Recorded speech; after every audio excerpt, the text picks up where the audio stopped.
The bus stop. Ed was driving home from work in a rainstorm. While he waited for a traffic light to change, he saw a young woman standing alone at the bus stop. She had no umbrella and was soaking wet. "Are you going toward Farmington?" he called. "Yes, I am," she said. "Would you like a ride home?" "I would," she said, and she got in. "My name is Joanna Finney. Thank you for rescuing me." "I am Ed," he said, "and you are welcome." On the way there, they talked and talked. She told him about her family and her job and where she had gone to school, and he told her about himself. By the time they got to her house, the rain had stopped. "I am glad it rained," Ed said. "Would you like to go out tomorrow after work?" "I would love to," Joanna said. She asked him to meet her at the bus stop, since it was near her office. They had such a good time. They went out many times after that. Always they would meet at the bus stop, and off they would go. Ed liked her more each time he saw her. But one night, when they had a date to go out, Joanna did not appear. Ed waited at the bus stop for almost an hour. Maybe something is wrong, he thought, and he drove to her house in Farmington. An older woman came to the door. "I am Ed," he said. "Maybe Joanna told you about me. I had a date with her tonight. We were supposed to meet at the bus stop near her office, but she didn't show up. Is she all right?" The woman looked at him if he had said something strange. "I am Joanna's mother," she said slowly. "Joanna isn't here right now, but why don't you come in?" Ed pointed to a picture on the mantel. "That looks just like her," he said. "It did once," her mother replied, "but the picture was taken when she was your age, about 20 years ago. A few days later, she was waiting in the rain at the bus stop. A car hit her, and she was killed." Faster and faster. Sam and his cousin Bob went walking in the woods. The only sound were leaves rustling, and now and again, and a bird chirping. "It's so quiet here," Bob whispered. But the soon changed. After a few minutes, those two boys started whooping and hollering and chasing one another around. Sam ducked behind a tree. When Bob came by, Sam jumped out at him. Then Bob raised a head and hid behind a bush. When he looked down, there at his feet was an old drum. "Sam, see what I found," he called. "It looked like a tom-tom. I bet it is 100 years old." "Look at the red stain on it," said Sam. "I bet it's somebody's blood. Let's get out of here." But Bob could not resist trying the drum. He sat on the ground and held it between his legs. He beat on it with one hand, then the other, slowly at first, then faster and faster, almost as he could not stop. Suddenly there was a shout in the woods and the sound of hoofbeats. A cloud of dust rose from behind a line of trees. Then men on horseback galloped towards them. "Bob, let's go!" Sam shouted. He began to run. "Hurry!" Bob dropped the drum and ran after him. Sam heard the twang of a bow firing an arrow. Then he heard Bob scream. When Sam turned, he saw Bob pitch forward, dead. But there was no arrow in his body, and there was no wound. And when the police searched, there were no men on horseback, and there were no hoof prints, and there was no drum. The only sound were leaf rustling, and now and again bird chirping.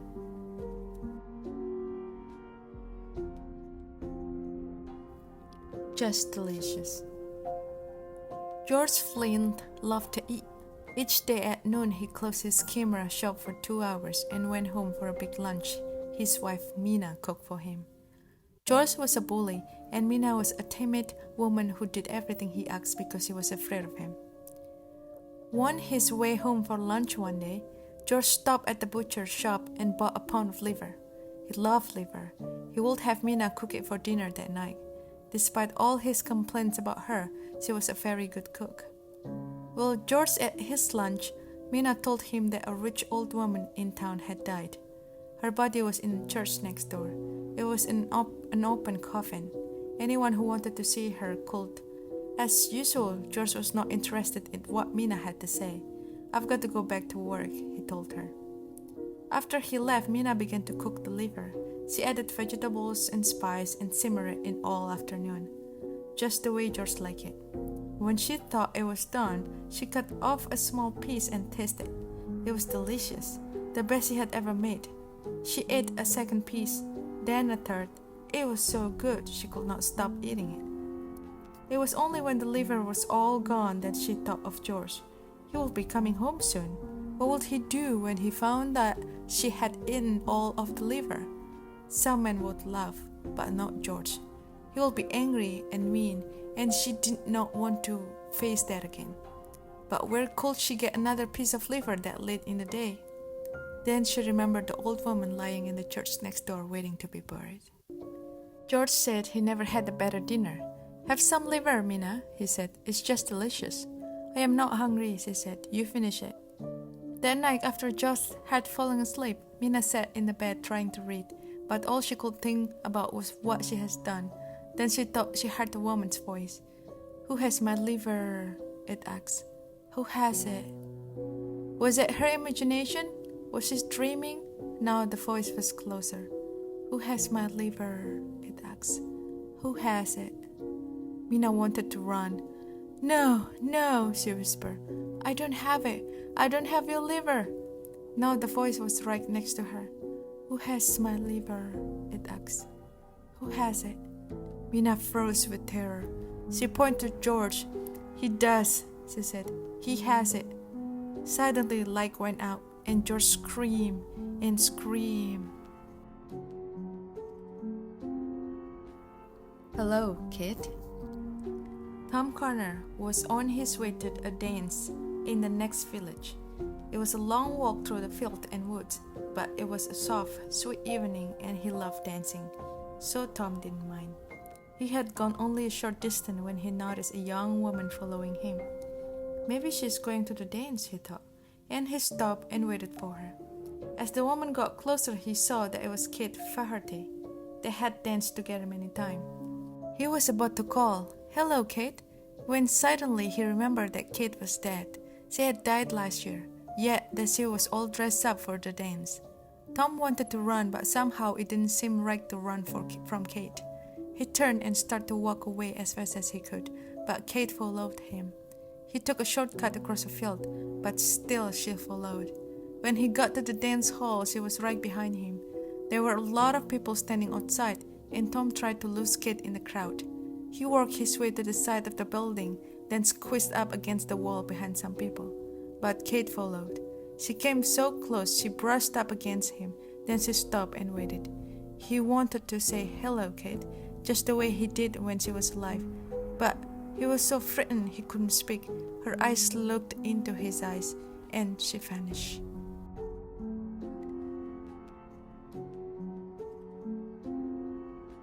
Black Dog. It was 11 o'clock at night. Peter Rothberg was in bed on the second floor of the old house where he lived alone. It had gotten so chilly, he went downstairs to turn up the heat. As Peter was on his way back to bed, a black dog ran down the stairs. It passed him and disappeared into the darkness. "Where did you come from?" Peter said. He had never seen the dog before. He turned on all the lights and looked in every room. He could not find the dog anywhere. He went outside and brought into the 2 watchdogs he kept in the backyard, but they acted as if they were the only dogs in the house. The next night, again at 11 o'clock, Peter was in his bedroom. He heard what sounded like a dog walking around in the room above him. He dashed upstairs and threw open the door. The room was empty. He looked under the bed. He looked in the closet. Nothing. But when he got back to his bedroom, he heard a dog running down the stairs. It was the black dog. He tried to follow it, but again he could not find where it had gone. From then on, every night at 11, Peter heard the dog walking in the room above him. The room was always empty, but after he left, the dog would come out of hiding, run down the stair, and disappear. One night, Peter's neighbor waited with him for the dog. At the usual time, they heard it above them. Then they heard it on the stairs. When they went out into the hall, it was standing on the foot of the stairs looking up them. The neighbor whistled and the dog wagged its tail. Then it was gone. Things went on this way until the night Peter decided to bring his watchdog into the house again. Maybe this time they will find the black dog and drive it away. Just before 11, he took them up to his bedroom and left the door open. Then he heard the black dog moving around above him. His dogs pricked up their ears and ran to the door. Suddenly, they bared their teeth and snarled and backed away. Peter could not see the black dog or hear it, but he was sure that it had entered his room. His dog barked and snapped. They darted forward nervously, then backed away again. Suddenly, one of them yelped. It began bleeding, then dropped to the floor, its neck torn open. A minute later, it was dead. Peter's other dog backed into a corner, whimpering. Then everything was still. The next night, Peter's neighbor came back with a pistol. Again, they waited in his bedroom. At 11 o'clock, the black dog came down the stairs. As before, it looked up at them and wagged its tail. When they started toward it with the pistol, it glowed and it disappeared. That was the last Peter saw of the black dog, but it did not mean that the dog was gone. Now and then, always at 11, he heard it moving around above him. Once he heard it running down the stairs. He never managed to see it again, but he knew that it was there.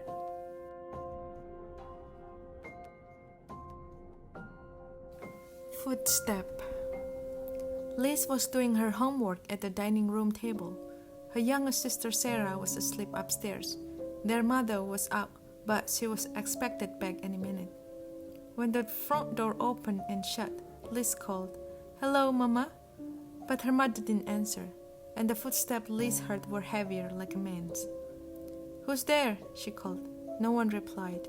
She heard whoever it was walk through the living room, then up the stairs to the second floor. The footsteps moved from one bedroom to another. Again Liz called, "Who's there?" The footsteps stopped. Then she thought, "Oh my God, Sarah is in her bedroom." She ran upstairs to Sarah's room. Only Sarah was there and she was asleep. Liz looked in the other room but found no one. She went back down to the dining room, scared out of her wits. Soon she heard footsteps again. They were coming down the stairs into the living room. Now they went into the kitchen. Then the door between the kitchen and the dining room slowly began to open. "Get out!" Liz screamed. The door slowly closed. The footsteps moved out of the kitchen through the living room towards the front door. The door opened and shut. Liz ran to the window to see who it was. No one was inside, nor were there any footprints in the fresh snow that had been falling.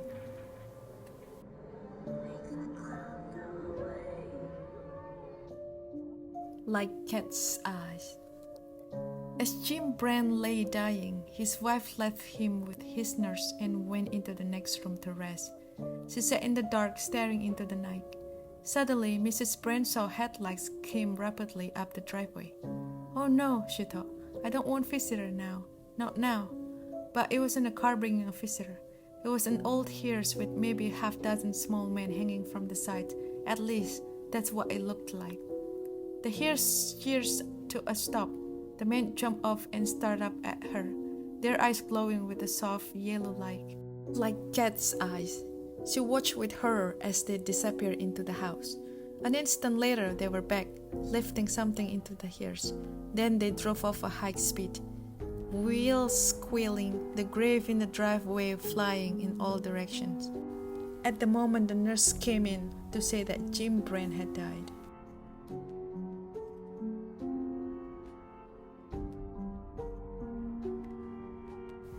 Bees.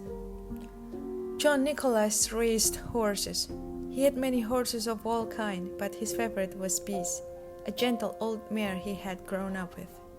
He no longer rode her, for all she could do now was just amble along. Bees spent her days grazing peacefully in the meadow. That summer, for the fun of it, John Nicholas went into a fortune-teller's booth. The fortune-teller studied her cards. "I see danger ahead of you," she said. "Your favorite horse will cause you to die. I don't know when, but it will happen. It's in the cards." John Nicholas laughed. The idea that Bees would cause his death was nonsense. She was as dangerous as a bowl of soup. Yet from then on, whenever he saw her, he remembered the fortune-teller's warning. That fall, a farmer from the other end of the country asked if he could have peas. He had been thinking that the old horse would be perfect for his children to ride. "That's a good idea," John said. "It will be fun for them, and it will give bees something to do." Later, John told his wife about it. "Now bees won't kill me," he said, and they both laughed. A few months later, he saw the farmer who had taken her. "How's my bees?" he asked. "Oh, she was fine for a while," the farmer said. "The children loved her. Then she got sick. I had to shoot her to put her out of her misery. It was a shame." Despite himself, John breathed a sigh of relief. He had often wondered if in some crazy way, through some strange accident, bees would kill him. Now, of course, she could not. "I'd like to see her," said John, "just to say goodbye. She was my favorite." The bones of the dead horse were in a far corner of the man's farm. John kneeled down and pet bees, some bleached skull. Just then a rattlesnake, which had made its home inside the skull, sank its fangs into John's Nicholas' arm and killed him. Room for one more. A man named Joseph Blackwell came to Philadelphia on a business trip. He stayed with a friend in the big house they owned outside the city. That night, they had a good time visiting, but when Blackwell went to bed, he tossed and turned and couldn't sleep. Sometimes during the night he heard the car turn into the driveway. He went to the window to see who was arriving at such a late hour. In the moonlight he saw a long, black hearse filled with people. The driver of the hearse looked up at him. When Blackwell saw his queer, hideous face, he shuddered. The driver called to him, "There's room for one more." Then he waited for 1 minute or two, and he drove off. In the morning, Blackwell told his friend what had happened. "You were dreaming," they said. "I must have been," he said, "but it didn't seem like a dream." After breakfast, he went into Philadelphia. He spent the day high above the city in one of the new office buildings there. Late in the afternoon, he was waiting for an elevator to take him back down to the street. But when it arrived, it was very crowded. One of the passengers looked out and called to him. "There is a room for one more," he said. It was the driver of the hearse. "No thanks," said Blackwell. "I'll get the next one." The door closed and the elevator started down. There was shrieking and screaming, then the sound of crash. The elevator had fallen to the bottom of the shaft. Everyone aboard was killed. The Wendigo. A wealthy man wanted to go hunting in a part of northern Canada where few people had ever hunted. He traveled to the trading post and tried to find a guide to take him, but no one would do it. It was too dangerous, they said. Finally, he found an Indian who needed money badly, and he agreed to take him. The Indian's name was Defago. They met camp in the snow near a large frozen lake. For 3 days they hunted, but they had nothing to show for it. The third night, a windstorm came up. They lay in their tent listening to the wind howling and the trees sweeping back and forth.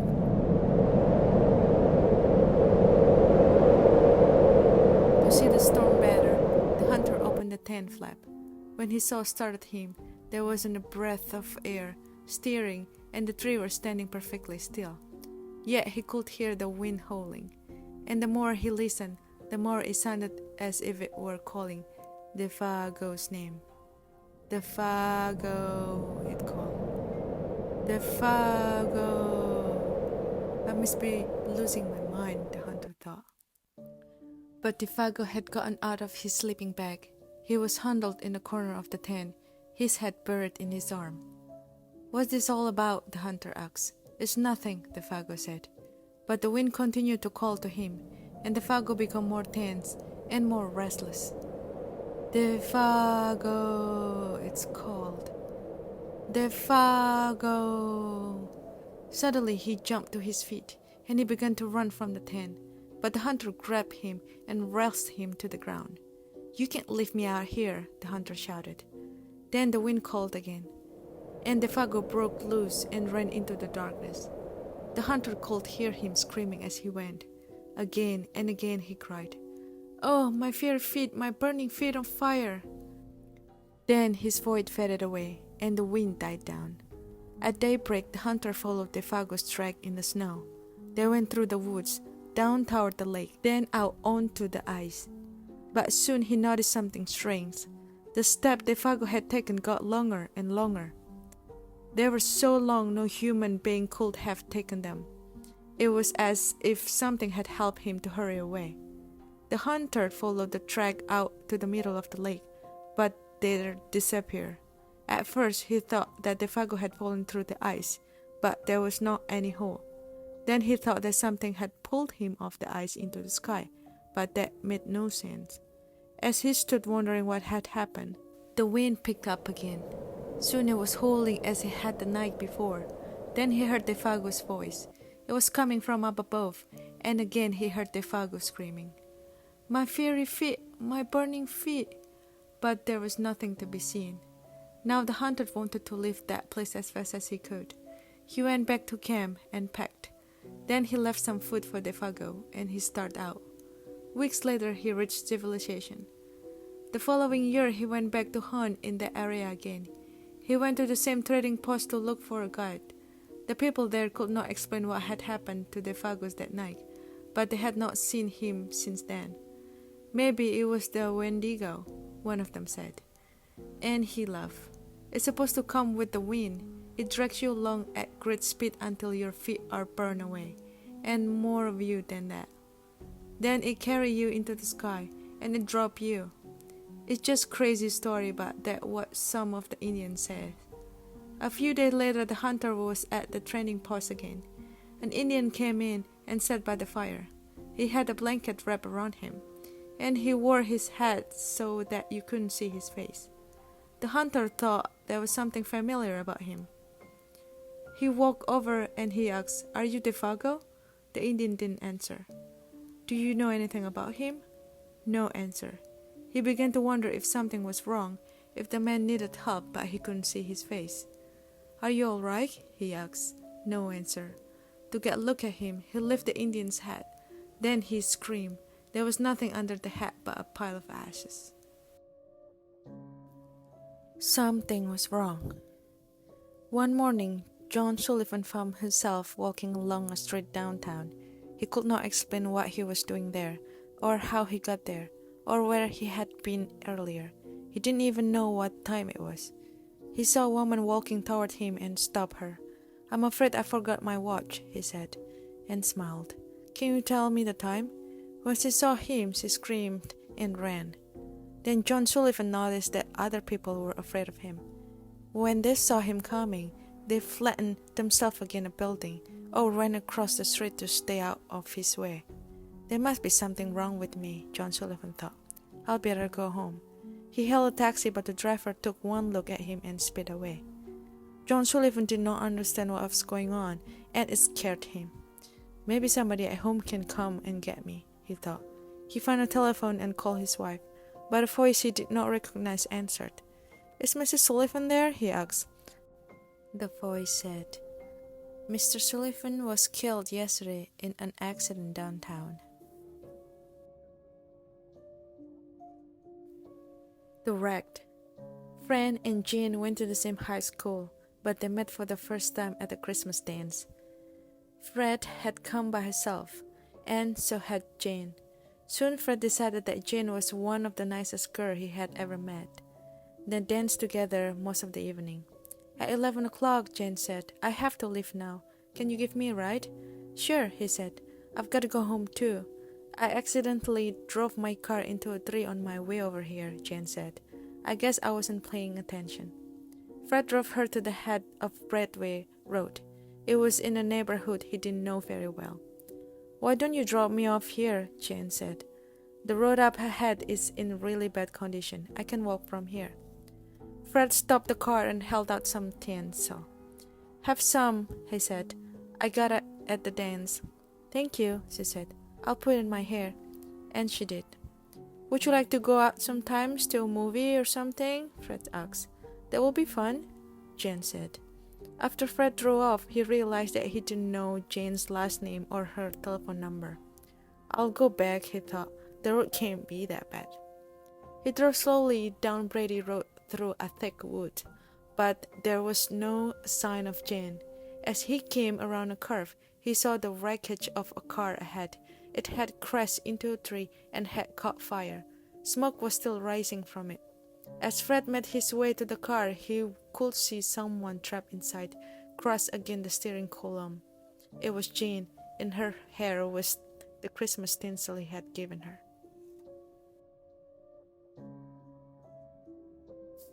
One Sunday morning. Tina always went to the 7 o'clock Sunday morning service at her church.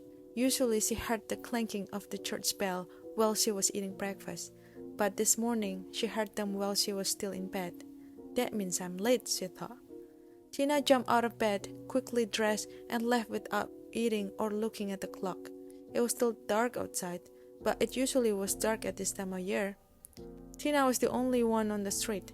The only sounds she heard were the clatter of her shoes on the pavement. Everybody must already be in church, she thought. Tina took a shortcut through the cemetery. Then she quietly slipped into the church and found a seat. The service had already begun. When she caught her breath, Tina looked around. The church was filled with people she had never seen before, but the woman next to her did look familiar. Tina smiled at her. It's Josephine Kerr, she thought, but she's dead. She died a month ago. Suddenly Tina felt uneasy. She looked around again. As her eyes began to adjust to the dim light, Tina saw some skeleton in suits and dresses. This is a service for the dead, Tina thought. Everybody here is dead except me. Tina noticed that some of them were staring at her. They looked angry. As she had no business there, Josephine Kerr leaned forward her and whispered, "Leave right after the benediction, if you care for your life." When the service came to an end, the minister gave his blessing. "The Lord bless you and keep you," he said.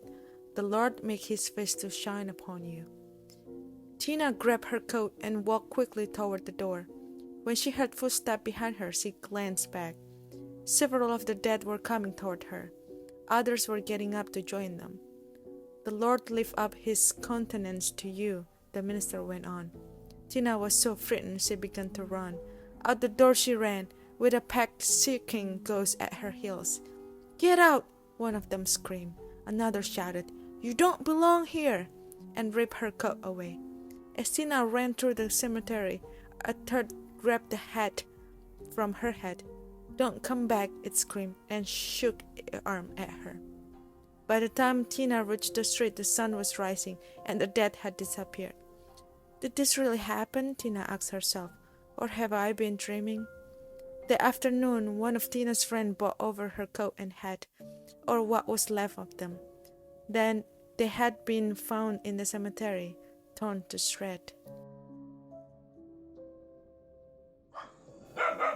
The Little Black Dog. Billy Mansfield said that a little black dog followed him wherever he went, but he was the only one who saw it, so people thought he was kind of crazy. To drive the dog away, Billy was always hollering at it, throwing rock at it, but the dog always came back. The first time Billy saw the dog was the day he fought Silas Burton. Billy was just a young man then, but the Burton and Billy's family had been founding for years. When Billy saw Silas riding towards him, he went for his gun and Burton went for his, but Billy fired first.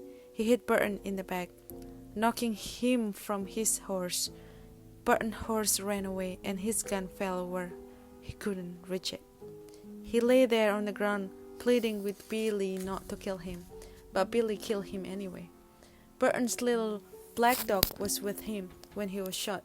The dog kept licking Burton's face and barking and snaring at Billy. In his anger, Billy killed the dog too. There was much law enforcement in those days, so Billy wasn't arrested. But all that night he heard Burton's dog outside his cabin, scratching at his door and barking to be let in. I am imagining this, Billy said to himself. I shot that dog, it's dead. But the next morning Billy saw the dog. It was waiting for him outside. From then, and there was not a day when he didn't see it. And there wasn't a night when he didn't hear it scratching on his door, barking to be let in. From then on, Billy was always finding black dog hairs on the sofa, on the floor, in his bed, even in his food. In the house, and the yard stank of dog. That's what Billy said. Whenever somebody told him there was any dog to see, he would say, maybe you don't see it, but I do, and I am not any crazier than you are. Things went on like that for many years. Then one morning in the middle of the winter, the neighbor didn't see any smoke coming out of Billy's chimney. When they went over to check, Billy wasn't there. A day or so later, they found his body lying in the snow in a field back of his cabin. Billy had plenty of enemies, and at first it seemed like somebody might have killed him, but there wasn't a mark on his body, and there were not any footprints out there except for Billy's. The doctor said Billy probably died of old age, but there was something odd about his death. When the neighbor found Billy, there were black dog hairs on his clothes. There were even a few on his face. It smelled like a dog had been out there, yet no one had seen a dog anywhere.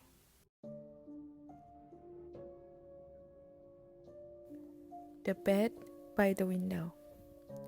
The three old men shared a room at a nursing home. The room had only one window, but for them it was the only link to the real world. Ted Conklin, who had been there the longest, had the bed next the window. When Ted died, the man in the next bed, George Best, took his place, and the third man, Richard Green, took George's bed. Despite his illness, George was a cheerful man who spent his days describing the sight he could see from his bed: pretty girls, a policeman on horseback, a traffic jam, a pizza parlor, a fire station, and other scenes of life outside. Richard loved to listen to George, but the more George talked about life outside, the more Richard wanted to see it for himself. Yet he knew that only when George died would he have his chance. He wanted to look out that window so badly that one day he decided to kill George. He's going to die soon anyway, he told himself. What's the difference will it make? George had a bad heart. If he had an attack during the night and a nurse could not get to him right away, he had pills he could take. He kept them in a bottle on the top of the cabinet between his bed and Richard's. All Richard had to do was knock the bottle to the floor where George could not reach it. A few nights later, George died just as Richard had planned he would. And the next morning, Richard was moved to the bed by the window. Now he would see for himself all the things outside that George had described. After the nurse had left, Richard turned to the window and looked out, but all he could see was a blank brick wall.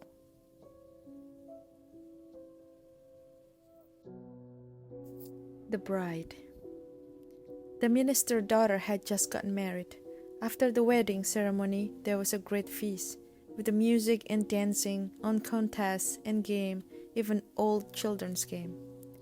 When they got to play hide and seek, the bride decided to hide in her grandfather's trunk up in the attic. They will never find me there, she thought. As she was climbing into the trunk, the lid came down and cracked her on the head, and she fell unconscious inside. The lid slammed shut and locked. No one will ever know how long she called for help or how hard she struggled to free herself from that tomb. Everyone in the village searched for her, and they looked almost everywhere, but no one thought of looking in the trunk. After a week, her brand new bridegroom and all the others gave up for lost. Years later, a maid went up into the attic looking for something she needed. Maybe it is in the trunk, she thought. She opened it and screamed. There lay the missing bride in her wedding dress, but by then she was on the guest. A young man and his wife were on a trip to visit his mother. Usually they arrived in time for supper, but they had gotten a late start, and now it was getting dark. So they decided to look for a place to stay overnight and go on in the morning. Just off the road, they saw a small house in the woods. Maybe the rent's room, the wife said, so they stopped to ask. An elderly man and woman came to the door. They didn't rent room, they said, but they would be glad to have them stay overnight as their guests. They had plenty of room, and they would enjoy the company. The old woman made coffee and brought out some cake, and the four of them talked for a while. Then the young couple were taken to their room. They again explained that they wanted to pay for this, but the old man said he would not accept any money. The young couple got up early the next morning before their host had awakened. On a table near the front door, they left an envelope with some money in it for the room. Then they went on the next town. They stopped in a restaurant and had breakfast. When they told the owner where they had stayed, he was shocked. "That can't be," he said. "Their house burned to the ground, and the man and the woman who lived there died in the fire." The young couple could not believe it. So they went back to the house, only now there was no house. All they found was a burnt-out shell. They stood staring at the ruins, trying to understand what had happened. Then the woman screamed. In the rubble was a badly burned table, like the one they had seen by the front door. On the table was the envelope they had left that morning. The Haunted House. One time, a preacher went to see if he could put a hound to rest at a house in his settlement.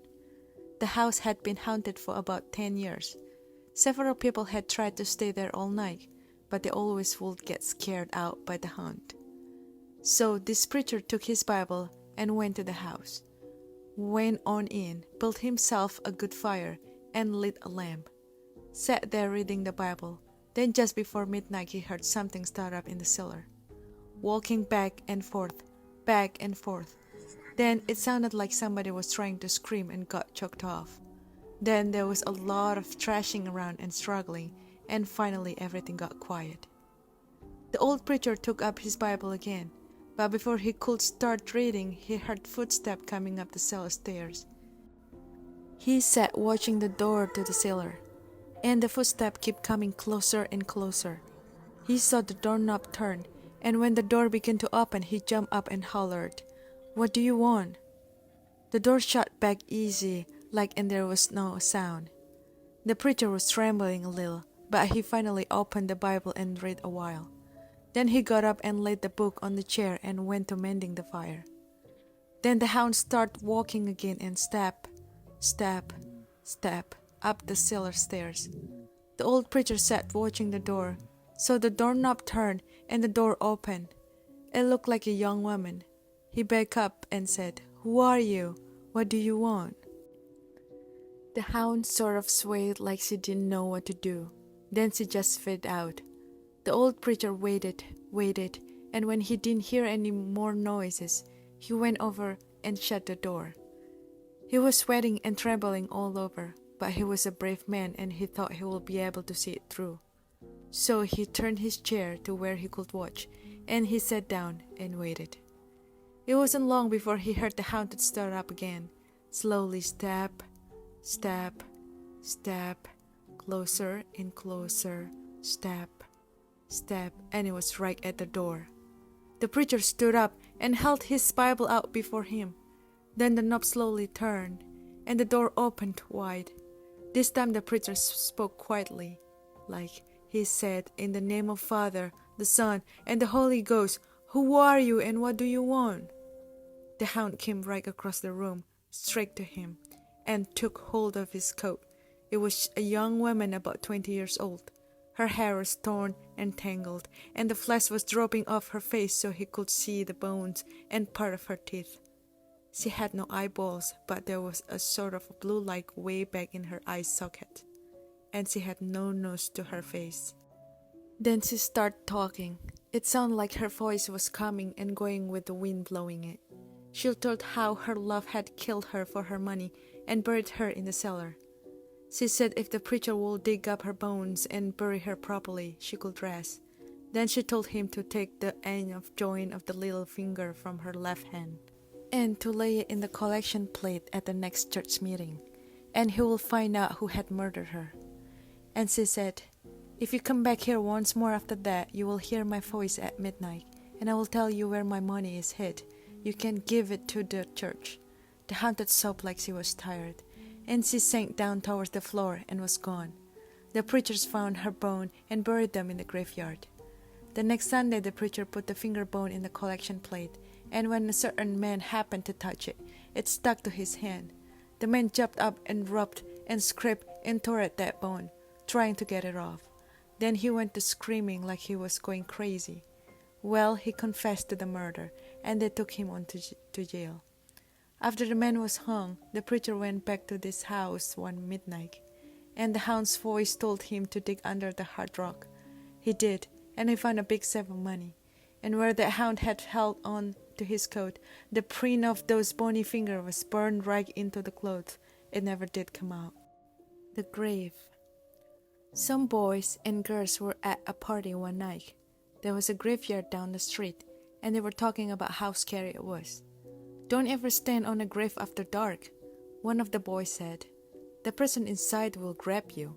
He'll pull you under." "That's not true," one of the girls said. "It's just a superstition." "I'll give you $1 if you stand on the grave," said the boy. "A grave doesn't scare me," said the girl. "I'll do it right now." The boy handed her his knife. "Stick this knife in one of the graves," he said.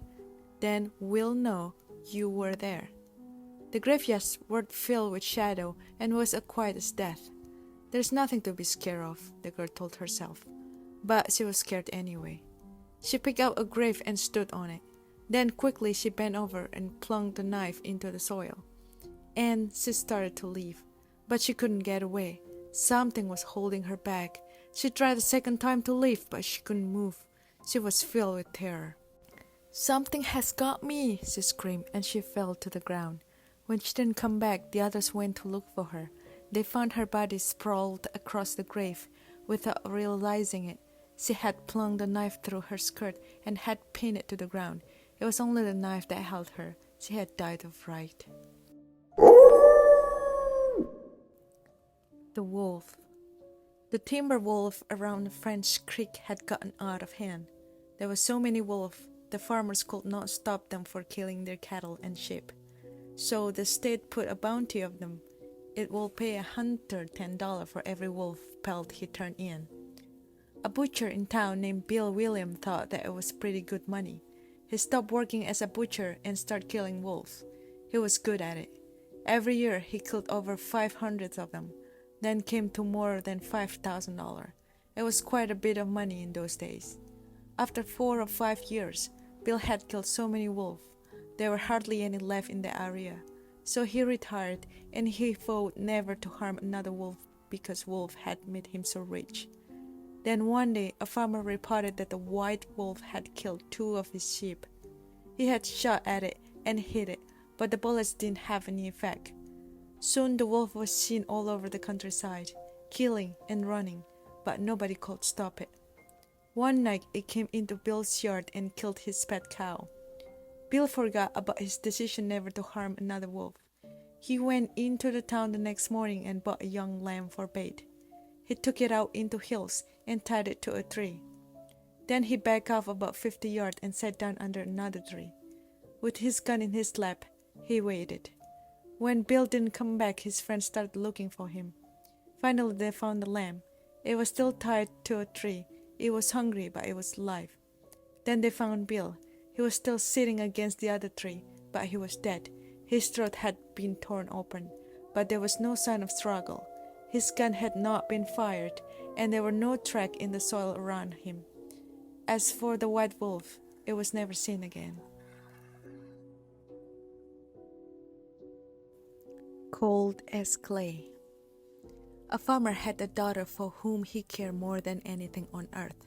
She fell in love with a farmhand named Jim, but the farmer did not think Jim was good enough for his daughter. To keep them apart, he sent her to live with her uncle on the other side of the country. Soon after she left, Jim got sick and he wasted away and died. Everyone said he died of a broken heart. The farmer felt so guilty about Jim's death, he could not tell his daughter what had happened and the life they might have had together. One night, many weeks later, there was a knock on her uncle's door. When the girl opened the door, Jim was standing there.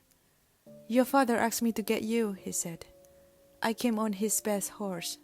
"Is there anything wrong?" she asked. "I don't know," he said. She packed a few things and they left. She rode behind him, clinging to his waist. Soon he complained of a headache. "It aches something terrible," he told her. She put her hand on his forehead. "Why, you are as cold as clay," she said. I hope you are not ill. And she wrapped her handkerchief around his head. They traveled so swiftly that in a few hours they reached the farm. The girl quickly dismounted and knocked on the door. Her father was startled to see her. "Didn't you send for me?" she asked. "No, I didn't," he said. She turned to Jim, but he was gone, and so was the horse. They went to the stable to look for them. The horse was there. It was covered with sweat and trembling with fear, but there was no sign of Jim. Terrified, her father told her the truth about Jim's death. Then quickly he went to see Jim's parents. They decided to open his grave. The corpse was its coffin, but around its head they found the girl's handkerchief. Alligators. A young woman in town married a man from another part of the country. He was a nice fellow, and they got along pretty well together. There was only one problem. Every night he would go swimming in the river. Sometimes he would be gone all night long, and she would complain about how lonely she was. This couple have 2 young sons. As soon as the boys could walk, their father began to teach them how to swim. And when they got to be old enough, he took them swimming in the river at night. Often they would stay there all night long, and the young woman would stay home all by herself. After a while, she began to act in a strange way. At least, that is what the neighbor said. She told them that her husband was turning into an alligator, and that he was trying to turn the boys into alligators. Everybody told her there was nothing wrong with a man taking his son swimming. That was a natural thing to do. And when it came to alligator, there just were not any nearby. Everybody knew that. Early one morning, the young woman came running into town from the direction of the river. She was soaking wet. She said a big alligator and 2 little alligators had pulled her in and had tried to get her to eat raw fish. They were her husband and her sons, she said, and they wanted her to live with them. But she had got away. Her doctor decided she had lost her mind, and he had her put in the hospital for a while. After that, nobody saw her husband and boys again. They just disappeared. But now and then a fisherman will tell about seeing alligators in the river at night. Usually it was 1 big alligator and 2 small ones. But people said they were just making it up. Everybody knows there aren't any alligators around here. A new horse. 2 farmhands shared a room. One slept at the back of the room. The other slept near the door. After a while, the one who slept near the door began to feel very tired early in the day. His friend asked what was wrong. "An awful things happen every night," he said. "A witch turned me into a horse and rides me all over the countryside." "I'll sleep in your bed tonight," his friend said. "We'll see what happened to me." About midnight, an old woman who lived nearby came into the room. She mumbled some strange word over the farmhand, and he found he couldn't move. Then she slipped a bridle on him, and he turned into a horse. The next thing he knew, she was riding him across the field at breakneck speed, beating him to make him go even faster. Soon they came to a house where a party was going on. There was a lot of music and dancing. They were having a big time inside. She hitched him to a fence and went in. While she was gone, the farmhand rubbed against the fence until the bridle came off, and he turned back into a human being. Then he went into the house and found the witch. He spoke those strange words over her, and with the bridle he turned her into a horse. Then he rode her to a blacksmith and had her fitted with a horseshoe. After that, he rode her to the farm where she lived. "I have a pretty good filly here," he told her husband, "but I need a stronger horse. Would you like to trade?" The old man looked her over, and he said he would do it. So they picked out another horse, and the farmhand rode away. Her husband led his new horse to the barn. He took off the bridle and went to hang it up. But when he came back, the new horse was gone. Instead, there stood his wife with horseshoe nailed to her hands and feet. May I carry your basket? Sam Levy spent the evening playing chess at his friend's house. It was about midnight when they finished their game, and he started home. Outside it was icy cold and as quiet as the grave. As he came around a turn into the road, he was surprised to see a woman walking ahead of him. She was carrying a basket covered with a white cloth. When he caught up to her, he looked to see who it was, but she was so bundled up against the cold, it was hard to see her face. "Good evening," Sim said. "What bring you out so late?" But she didn't answer. Then he said, "May I carry your basket?" She handed it to him. From under the cloth, a small voice said, "That's very nice of you." And that was followed by white laughter. Sam was so startled that he dropped the basket and out rolled a woman's head. He looked at the head and stared at the woman. "It's her head!" he cried, and he started to run, and the woman and her head began to chase him. Soon the head caught up to him. It bounded into the air and sunk its teeth into his left leg. Sam screamed with pain and ran faster, but the woman and her head stayed right behind. Soon the hip leaped into the air again and bit into his other leg. Then they were gone. The Things. Ted Martin and Sam Miller were good friends. They spent a lot of time together. On this particular night, they were sitting on a fence near the post office talking about one thing and another. There was a field of turnip across the road. Suddenly, they saw something crawling out of the field and stand up. It looked like a man, but in the dark it was hard to tell for sure. Then it was gone.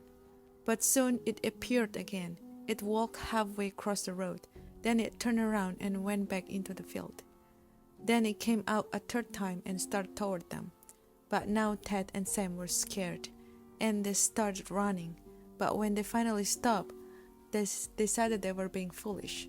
They were not sure what had scared them, so they decided to go back and get a better look. Pretty soon they saw it, for it was coming to meet them. It was wearing black pants, a white shirt, and a black suspenders. "I'm going to try to touch it. Then we'll know if it's real." He walked up to it and peered into its face. It had bright penetrating eyes sunk deep in its head. It looked like a skeleton. Ted took one look and screamed, and again he and Sam ran, but this time the skeleton followed them. When they got to Ted's house, they stood in the doorway and watched it. It stayed out in the road for a while, then it disappeared. A year later, Ted got sick and died. Toward the end, Sam sat up with him every night. The night Ted died, Sam said he looked just like the skeleton. Harold. When it got hot in the valley, Thomas and Alfred drove their cows up to a cool, green pasture in the mountain to graze. Usually they stayed there with the cows for 2 months. Then they brought them down to the valley again. The work was easy enough, but it was boring. All day the two men tended their cows. At night they went back to the tiny hut where they lived. They ate supper and worked in the garden and went to sleep. It was always the same. Then Thomas had an idea that changed everything. "Let's make a doll the size of man," he said. "It will be fun to make, and we could put it in the garden to scare away the birds." "It should look like Harold," Alfred said. Harold was a farmer they both hated. They made the doll out of old sacks stuffed with straw. They gave it a pointy nose like Harold's and tiny eyes like his.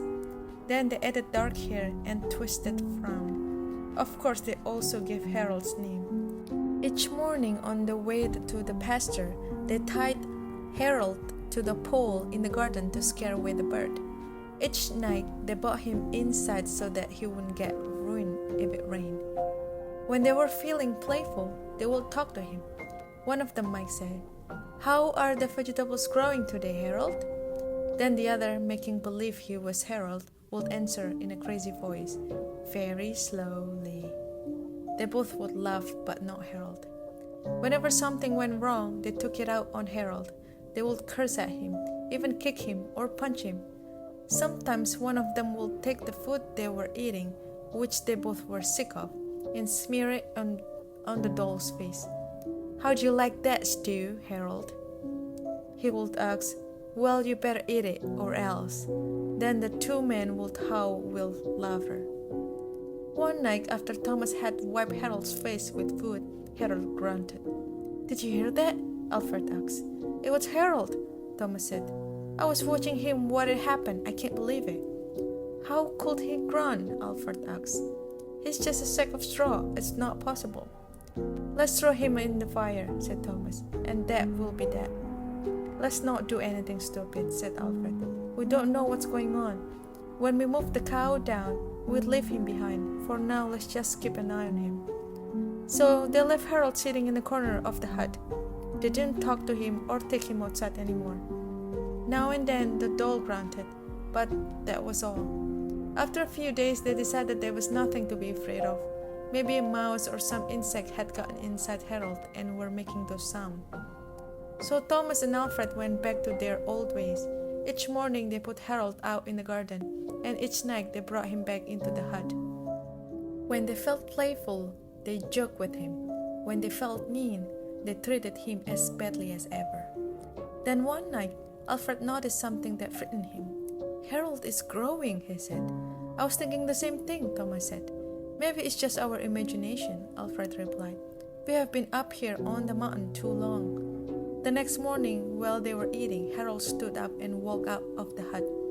He climbed up the roof and trotted back and forth like a horse on its hind leg. All day and all night long he trotted like that. In the morning, Harold climbed down and stood in the far corner of the pasture. The men had no idea what he would do next. They were afraid.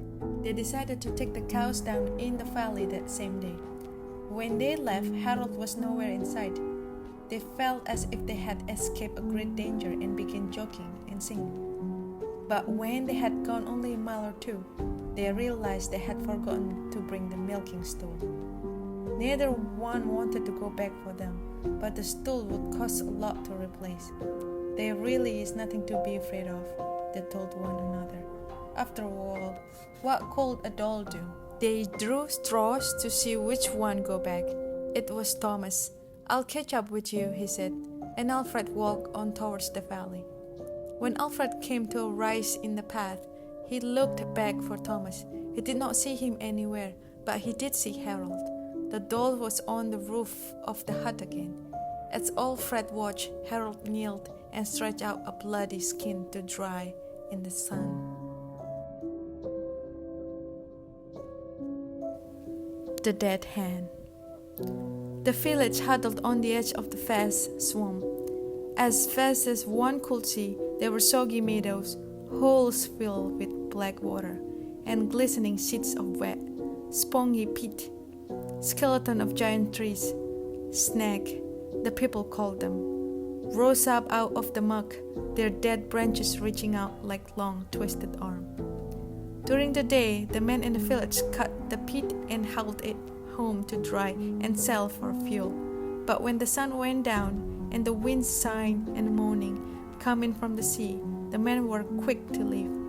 Strange creatures took over the swamp at night, and some even came into the village. That's what everyone said. People were so afraid they would not go out alone after dark. Young Tom Pattinson was the only person in the village who did not believe in this creature.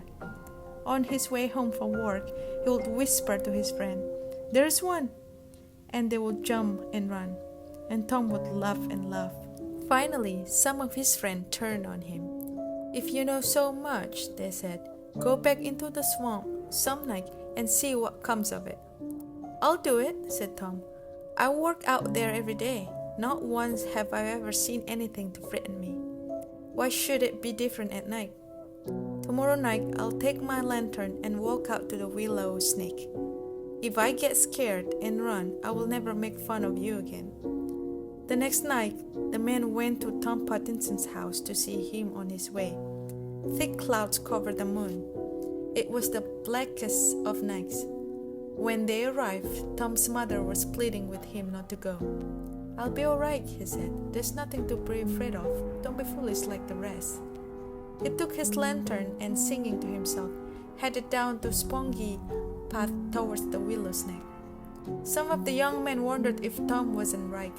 Maybe they were afraid of things that did not exist. A few decided to follow him and see for themselves, but they stayed far behind in case he ran into trouble. They were sure they saw dark shape moving about, but Tom's lantern kept bobbing up and down. And Tom's song kept floating back to them, and nothing happened. Finally, they caught sight of the willow snake. There was Tom standing in the circle of light, looking this way and that. All of a sudden, the wind blew out his lantern, and Tom stopped singing. The man stood stock still in the blackness, waiting for something awful to happen. The clouds shifted and the moon came out. There was Tom again, only now he had his back pushed up against the willow's neck, and he had his arm out in front of him, as if he were fighting something off. From where the man stood, it looked like dark shapes were swirling in around him. Then the clouds covered the moon again. Once more it was as black as pitch. When the moon came out again, Tom was hanging on the willow's neck with one arm. His other arm was stretched out in front of him, as if something was pulling it. It looked to the man if a rotting, moldy hand with no arm, a dead hand, has grabbed Tom's hand. With one final wrench, whatever had hold of Tom jerked him into the muck. That's what the man said. When the clouds blotted out the moon once more, the man turned and ran through the blackness toward the village. Again and again they lost the path and fell into the muck and water holes. In the end, they crawled back on their hands and knees, but Tom Pattinson was not with them.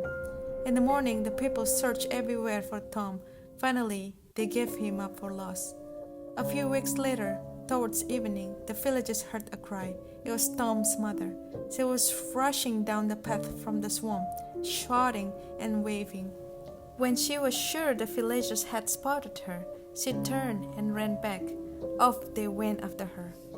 They found young Tom Pattinson by the willow's neck, groaning and gibbering as if he had lost his mind. He kept pointing with one hand at something only he could see, where his other hand should have been. There was nothing but a rage, stump, oozing blood. The hand had been ripped clean off. Everybody said it was the dead hand that had done it, but nobody really knows. Nobody will ever know except Tom Pattinson, and he never spoke another word again.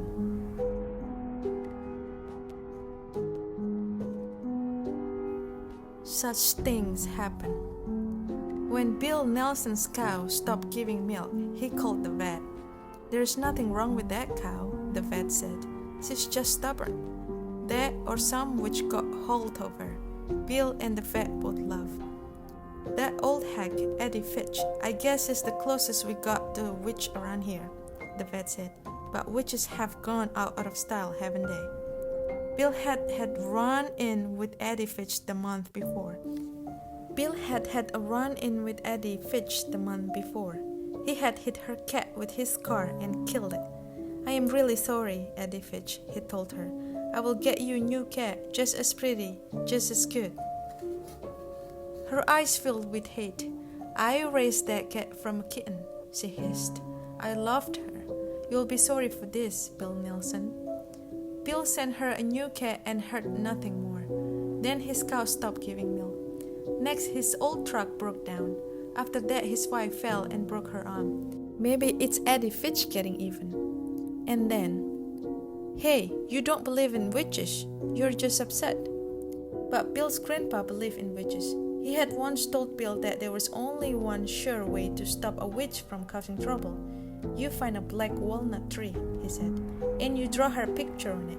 Then you mark an X where her heart is, and you drive a nail into the X. Every day you drive it in a little deeper. If she's causing the trouble," he said, "she'll feel pain. When she can't stand it anymore, she will come to you or send somebody and try to borrow something. If you give her what she wants, that breaks the power of the nail, and she will go on tormenting you. But if you don't, she will have to stop, or the pain will kill her." That's what his nice, gentle old grandpa believed.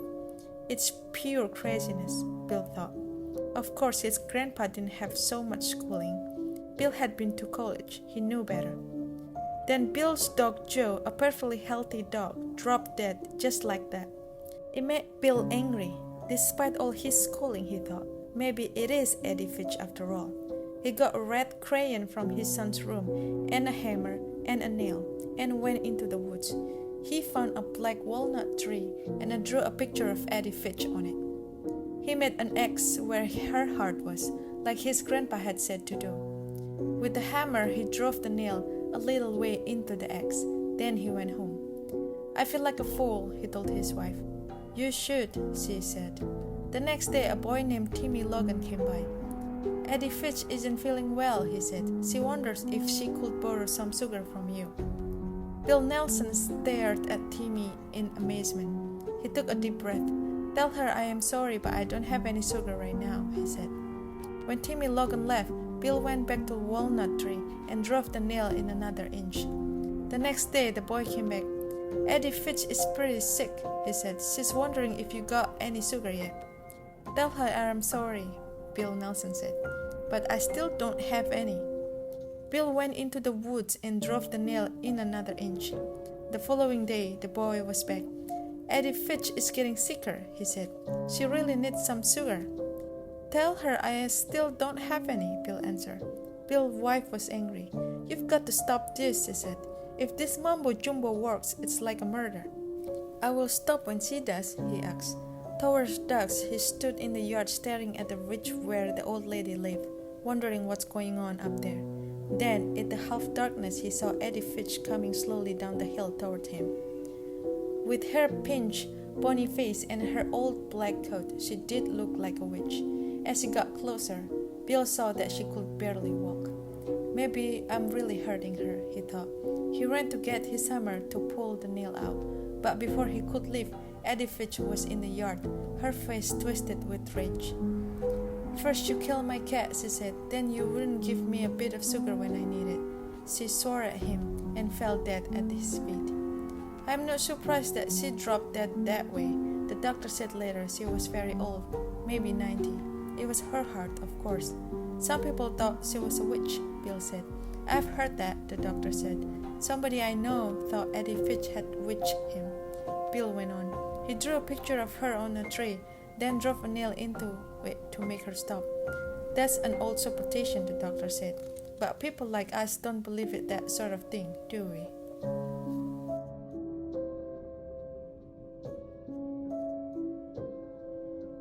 The Wolf Girl.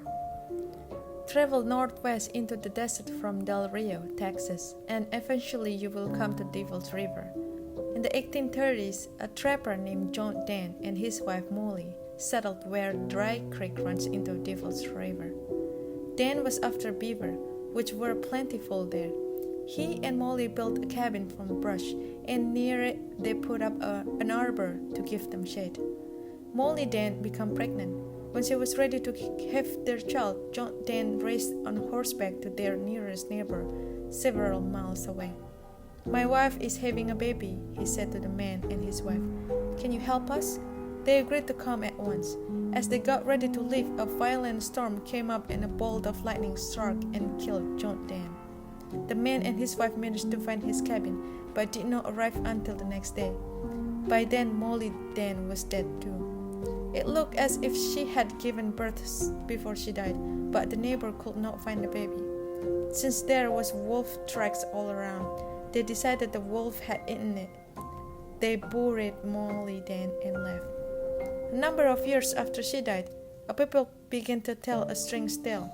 Some swore it was a true story. Others said it would never could have happened. This story began in a small settlement a dozen miles from Molly's Dan grave. Early one morning, a pack of wolves raced in from the desert and killed some goats. Such attacks were not unusual in those days, but a boy thought he saw a naked young girl with long blonde hair running with the wolves. A year or two later, a woman came up upon some wolf eating a goat that had just killed. Eating the goat with them, she claimed, was a naked young girl with long blonde hair. When the wolf and the girl saw her, they fled. The woman said that at first, the girl ran on all fours. Then she stood and ran like a human, swiftly as the wolves. People started wondering if this wolf girl was Molly Dan's daughter. Had a mother wolf carried her off the day she was born and raised her with her pups? If so, by now she will be 10 or 11 years old. As the story is told, some men began to look for the girl. They searched along the river bank and in the desert and its canyon. And one day it says they found her walking in the canyon with a wolf at her side. When the wolf ran off, the girl hid in an opening in one of the canyon walls. When the men tried to capture her, she fought back, beating and scratching like an enraged animal. When they finally subdued her, she began screaming like a frightened young girl and howling like a frightened young wolf. Her captors bound her with a rope, put her across a horse, and took her to a small ranch house in the desert. They would turn her over to the sheriff the next day. They decided. They placed her in an empty room and untied her, terror-stricken. She hid in the shadow. They left her and locked the door. Soon she was screaming and howling again. The men thought they would go mad listening to her, but at last she stopped. When the night fell, Wolf began howling in the distance. People say that each time they stopped, the girl howled in reply. As the story goes, the cries of Wolf came from every direction and got closer and closer. Suddenly, as if a signal had been given, Wolf attacked the horse and other livestock. The men rushed into the darkness, firing their guns. High up in the wall, in the room where they had left the girl, was a small window. A plank was nailed across it. She pulled the plank off, crawled through the window, and disappeared. Years passed with no word of the girl. Then one day, some men on horseback came around a bend in the Rio Grande, not far from the Devil's River. They claimed they saw a young woman with long blonde hair feeding two wolves' pups. When she saw the men, she snatched up the pups and ran into the brush. They rode after her, but she quickly left them behind. They searched and searched, but found no trace of her. That is the last we know of the wolf girl, and it's there, in the desert, near the Rio Grande, that this story ends. The Dream. Lucy Morgan was an artist. She had spent a week painting in a small country town and decided that the next day she would move on. She would go to the village called Kingston. But that night, Lucy Morgan had a strange dream. She dreamed that she was walking up the dark. Told her landlady that she had decided not to go to Kingston after all. I can't tell you why, she said, but I just can't bring myself to go there. Then why don't you go to Dorset? The landlady said. It's a pretty town and isn't too far. So Lucy Morgan went to Dorset. Someone told her she could find a room in a house at the top of the hill. It was a pleasant-looking house, and the landlady there, a plump, motherly woman, was as nice as could be. Let's look at the room, she said. I think you will like it. They walked up dark, carved staircase like the one in Lucy's dream. In these old houses, the staircases are all the same, Lucy thought. But when the landlady opened the door to the bedroom, it was the room in her dream, with the same carpet that looked like trapdoors, and the same window fastened with the big nails. This is just coincidence, Lucy told herself. How do you like it? The landlady asked. I am not sure, she said. Well, take your time, the landlady said. I'll bring up some tea while you think about it. Lucy sat on the bed staring at the trapdoors and the big nails. Soon there was a knock on the door. It's the landlady with tea, she thought. But it wasn't the landlady. It was the woman with the pale face and the black eyes and the long black hair. Lucy Morgan grabbed her things and fled.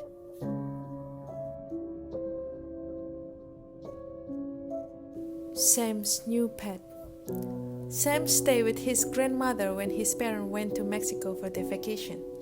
We are going to bring you back something nice, his mother told him. It will be a surprise. Before they came home, Sam's parents looked for something Sam would like. All they could find was a beautiful sombrero. It cost too much, but that afternoon, while they were eating their lunch in the park, they decided to buy the sombrero after all. Sam's father threw what was left of their sandwich to some stray dog, and they walked back to the marketplace. One of the animals followed them. It was a small gray creature with a short hair, short legs, and long tail. Wherever they went, it went. Isn't he cute? Sam's mother said. He must be one of those Mexican hairless dogs. Sam would love him. You're probably somebody's pet, some father said. They asked several people if they knew who its owner were, but no one did. They just smiled and shrugged their shoulder. Finally, Sam's mother said, "Maybe he's just a stray. Let's take him home with us. We can give him a good home, and Sam will love him." It's against the law to take a pet across the border, but Sam's parents hid the animal in a box, and no one saw it. When they got home, they showed it to Sam. "He's a pretty small dog," said Sam. "He's a Mexican dog," his father said. "I am not sure what kind. I think it's called a Mexican hairless." "We'll find out, but he's nice, isn't he?" They gave the new pet some dog's food. Then they washed it and brushed it and combed its fur. That night, it slept on Sam's bed. When Sam awakened the next morning, his pet was still there. "Mother," he called, "the dog has a cold." The animal's eyes were running, and there was something white around its mouth. Later that morning, Sam's mother took it to a vet. "Where did you get him?" the vet asked. "In Mexico," she said. "We think he's a Mexican hairless. I was going to ask you about that." "He's not hairless," the vet said. "He's not even a dog. He's a sewer rat, and he has rabies." Maybe you will remember.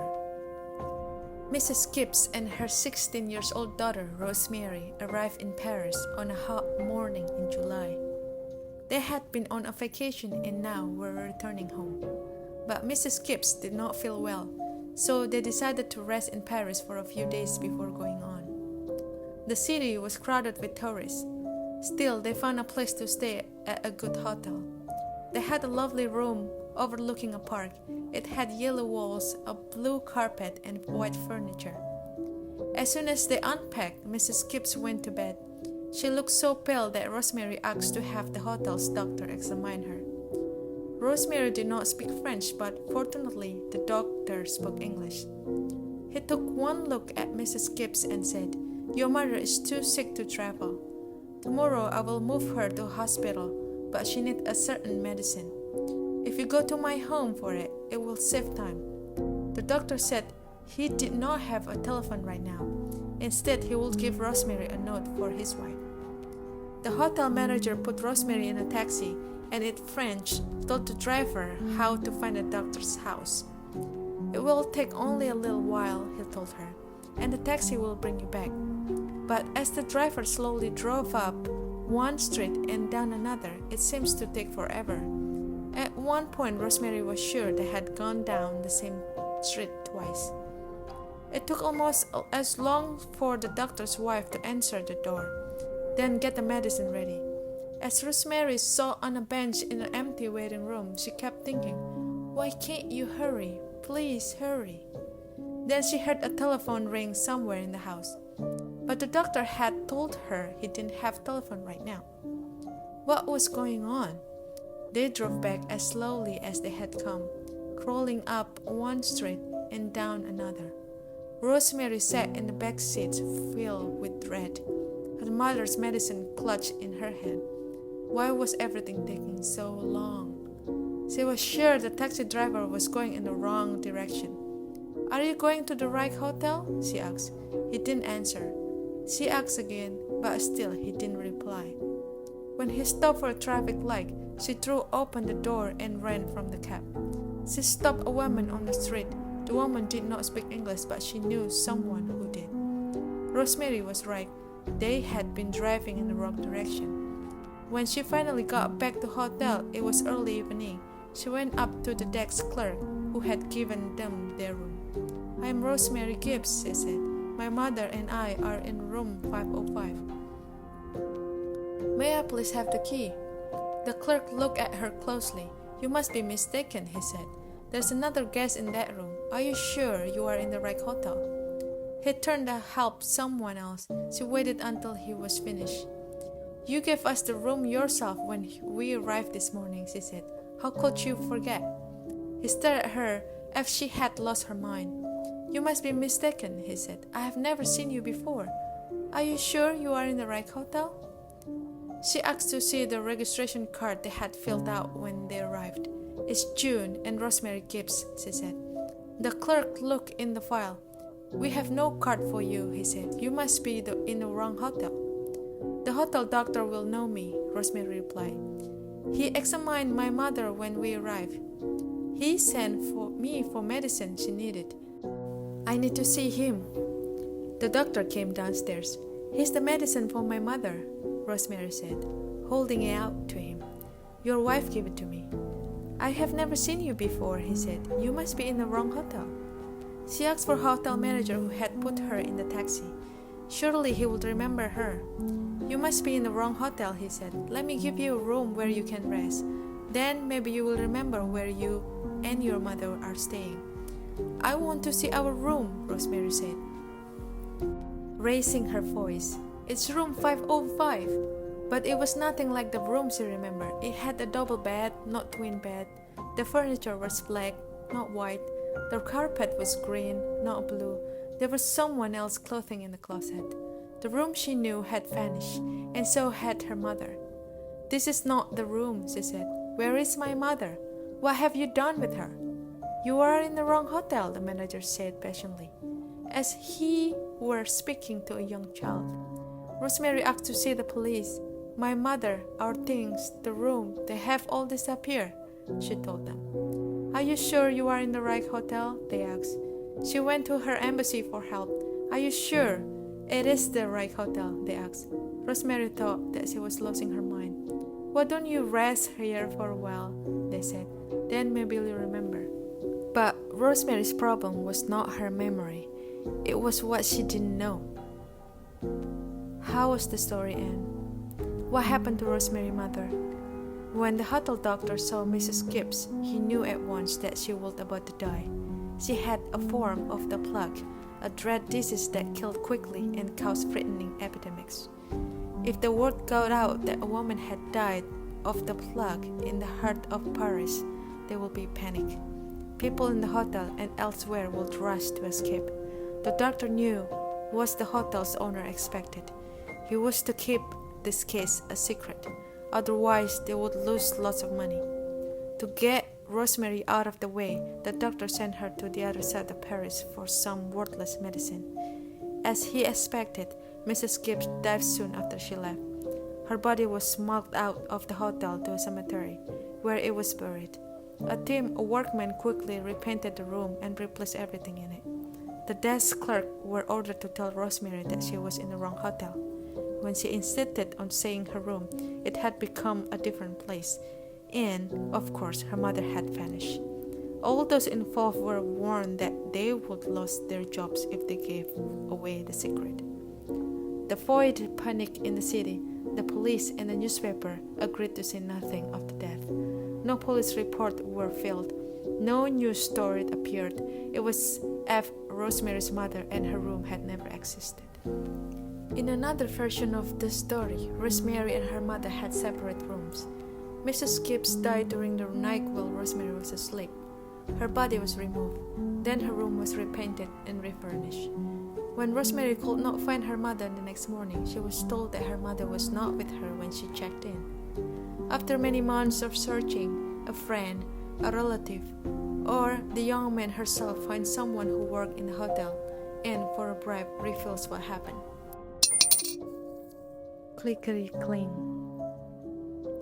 An old lady got sick and died. She had no family and no close friends. So the neighbor got a grave digger to dig a grave for her.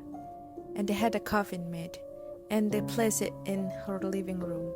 As for the tradition, they washed her body and dressed her up in her best clothes and put her in the coffin. When she died, her eyes were wide open, staring at everything and seeing nothing. The neighbor found 2 old silver dollars on her dresser, and they put them on her eyelids to keep them closed.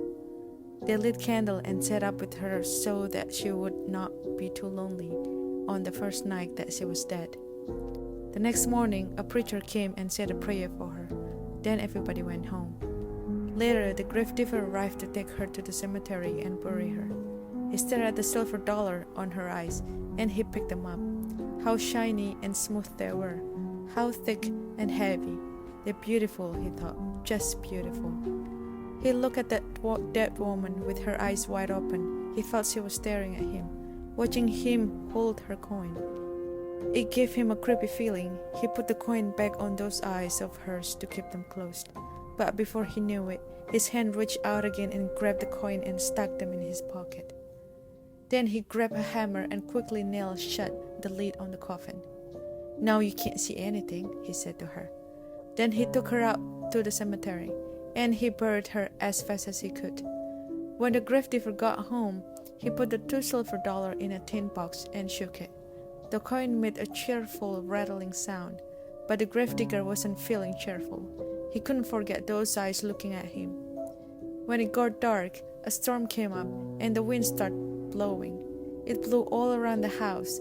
It came in through the cracks and around the window and down the chimney. Whoosh. The fire flared and flickered. The gravedigger threw some fresh wood on the fire, got into bed, and pulled the blankets up to his chin. The wind kept blowing. Whoosh. It went. The fire flared and flickered and cast evil-looking shadow on the walls. The gravedigger lay there thinking about the dead woman's eyes staring at him. The wind blew stronger and louder, and the fire flared and flickered and popped and snapped, and he got more and more scared. Suddenly he heard another sound. Clickety-cling, clickety-cling. It was the $silver rattling in the tin box. "Hey!" the gravedigger shouted. "Who's taking my money?" But all he heard was the wind blowing. Bzzz. On the flame flaring and flickering, and the snapping, popping, and the coin going clickety-cling, clickety-cling. He leaped out of bed and chained up the door. Then he hurried back, but his head had barely touched the pillow when he heard clickety-cling, clickety-cling. Then he heard something way off the distance. It was a voice crying, "Where is my money? Who's got my money? Who?" And the wind blew. And the fire flared and flickered and snapped and popped, and the money went clitter-cling, clitter-cling. The gravedigger was really scared. He got off the bed again and piled up the furniture against the door, and he put a heavy iron skillet over the tin box. Then he jumped back into bed and covered his head with a blanket. But the money rattled louder than ever, and way off a voice cried, "Give me my money! Who's got my money?" And the wind blew, and the fire flared and flickered and snapped and popped, and the gravedigger shivered and shook and cried, "Oh Lord, oh Lord." Suddenly the front door flew open, and it walked the ghost of the dead woman with her eyes wide open, staring at everything and seeing nothing. Ring on her finger. Daisy Clark had been in a coma for more than a month when the doctor said that she had finally died. She was buried on a cool summer day in a small cemetery about a mile from her home. "May she always rest in such peace," her husband said. But she didn't. Late that night, a grave robber with a shovel and a lantern began to dig her up. Since the ground was still soft, he quickly reached the coffin and got it open. His hunch was right. Daisy had been buried wearing two valuable rings, a wedding ring with a diamond in it, and a ring with a ruby that glowed as if it were alive. The thief got down on his knees and reached into the coffin to get the rings, but they were stuck fast on her finger, so he decided that the only way to get them was to cut off her finger with a knife. But when he cut into the finger with the wedding ring, it began to bleed, and Daisy Clark began to stir. Suddenly, she sat up. Terrified, the thief scrambled to his feet. He accidentally kicked over the lantern, and the light went out. He could hear Daisy climb out of her grave as she moved past him in the dark. He stood there frozen with fear, clutching the knife in his hand. When Daisy saw him, she pulled her shroud around her and asked, "Who are you?" When the grave robber heard this, "Corpse, speak!" he ran. Daisy shrugged her shoulders and walked on, and never once looked back. But in his fear and confusion, the thief fled in the wrong direction. He pitched headlong into her grave, fell on the knife, and stabbed himself. While Daisy walked home, the thief bled to death.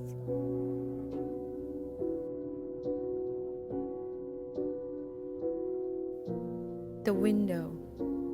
Margaret and her brothers, Paul and David, shared a small house on top of the hill just outside the village. It was so warm one summer's night that Margaret could not sleep. She sat up in bed in the darkness of her room, watching the moon move across the sky. Suddenly, something caught her eye.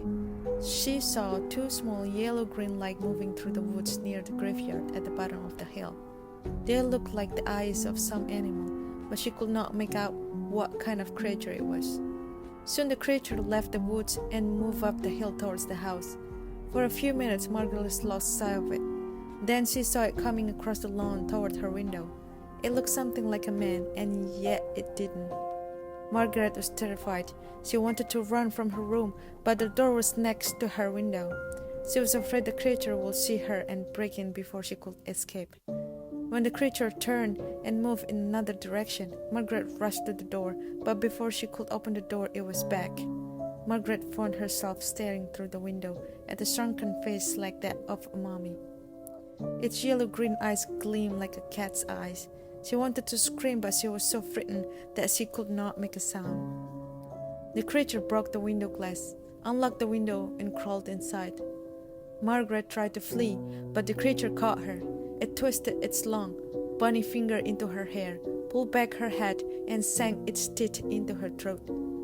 Margaret screamed and fainted. When her brothers heard her piercing scream, they rushed to her room, but by the time they got the door unlocked, the creature had fled.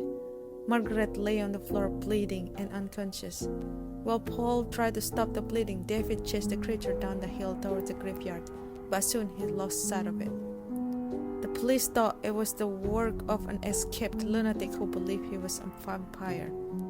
When Margaret recovered, her brother wanted to move to a safer place where it would be harder to break in, but Margaret refused. The creature will never come back. She was sure of that. But just in case, Paul and David began to keep loaded pistols in their rooms. One night months later, Margaret was awoken by a scratching sound at the window. When she opened her eyes, there was the same shrunken face staring at her. That night, her brother heard her cries in time. They chased the creature down the hill, and David shot in the leg. But the creature managed to scramble over the graveyard wall and disappear near an old burial vault. The next day, Margaret and her brother watched as the sexton of the church opened the burial vault. Inside was horrifying skin. Broken coffin, bones, and rotting flesh were scattered all over the floor.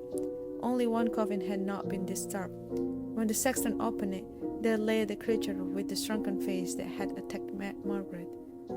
The telltale bullet was in its leg. They did the only thing they knew of to rid themselves of a vampire.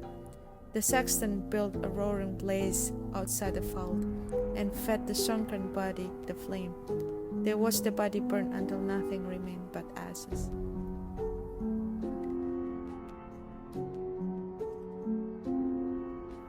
Wonderful sausage. One dark, rainy Saturday afternoon, a fat and jolly butcher named Samuel Blunt had an argument over money with his wife, Eloise. Blunt lost his temper and killed Eloise. Then he ground her up into sausage meat and buried her bone under a big flat rock in the backyard. To keep the murder a secret, he told everyone that she had moved away. Blunt mixed his new sausage meat with pork, then seasoned it with salt and pepper, added some sage and thyme and a bit of garlic. To give a special flavor, he smoked in it his smokehouse for a while. He called it Blunt's special sausage. There was such a demand for his new sausage that Blunt bought the best hogs he could find and started raising his own pork. He also kept a sharp lookout for humans who might make a tasty sausage meat. One day, a nice, plump school teacher came into his shop. Blunt grabbed her and ground her up. Another time, Blunt's dentist came by. He was a little round man, and into the grinder he went. Then one by one, the children in the neighborhood began to disappear, and so did their kittens and puppies. But no one ever dreamed that Blunt the butcher had anything to do with it. Things went on that way for years.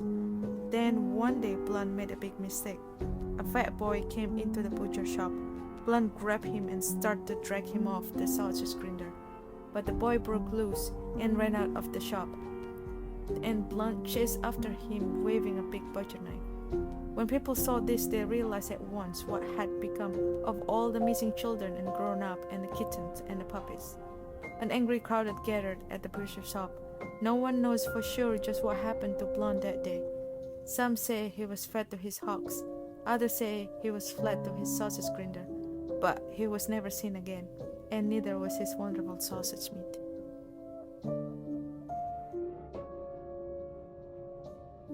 The cat's paw. Somebody was stealing the meat Jed Simpth kept in his smokehouse. Every day a ham or smoked bacon or something else was missing. Finally, Jed decided he had to put a stop to it. One night he hid in the smoking house with his rifle and waited for the thief. He didn't have to wait long, for soon a black she-cat slunk in. She was the biggest cat Jed had ever seen. When she jumped up and pulled down a ham hanging from the ceiling, Jed grabbed his rifle and turned on the light. But instead of running away, the cat jumped at him. He fired and shot off one of her paws. Jed was sure he heard a woman scream right after his gun went off. The cat began tearing around the room, spitting and yowling. Then she ran up the chimney and was gone. Jen stared at the cat's paw, only it wasn't a cat paws anymore. A woman's foot lay wriggling on the floor, all shook up and bloody. So it's a witch that's been doing it, he told himself. Just then one of Jed's neighbor, a fellow named Burdick, came racing down the road to get a doctor.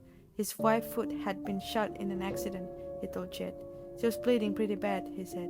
The doctor got to her barely in time. People who were there when it happened said that she was spitting and yowling just like a cat.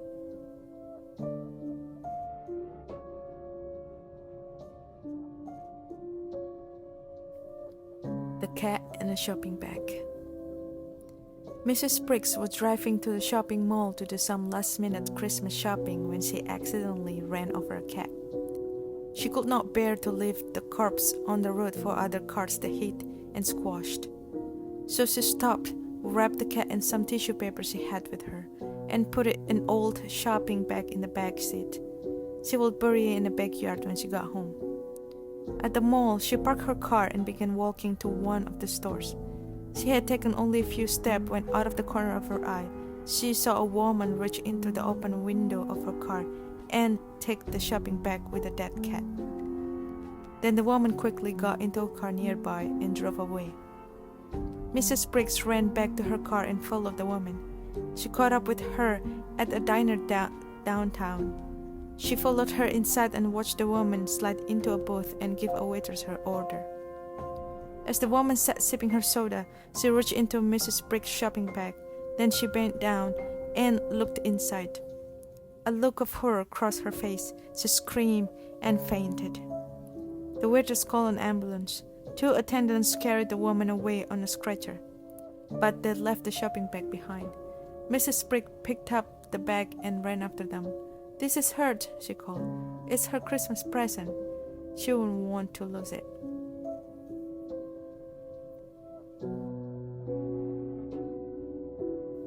The dead man's hand. The students at school for nurse got along quite well with one another, except for Alice.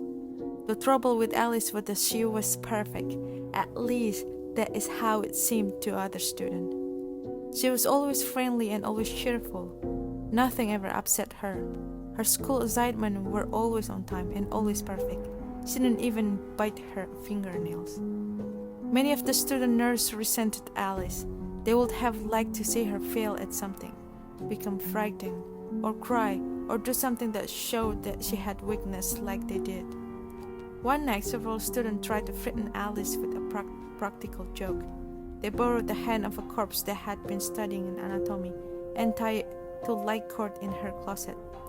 When she tried to turn on the light, she would find herself holding a dead man's hand. "That would scare anybody," one of them said.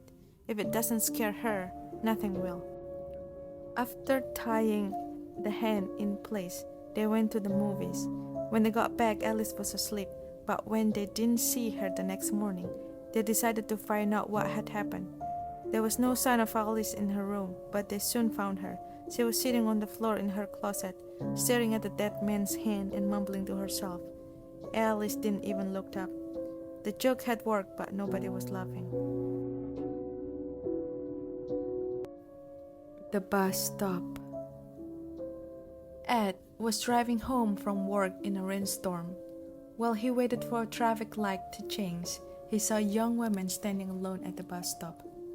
She had no umbrella and was soaking wet. "Are you going toward Farmington?" he called.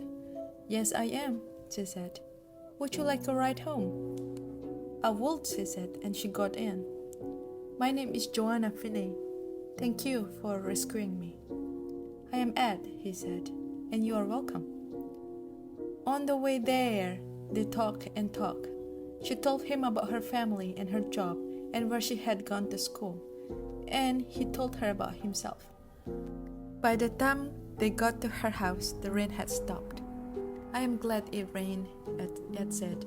"Would you like to go out tomorrow after work?" "I would love to," Joanna said. She asked him to meet her at the bus stop, since it was near her office. They had such a good time.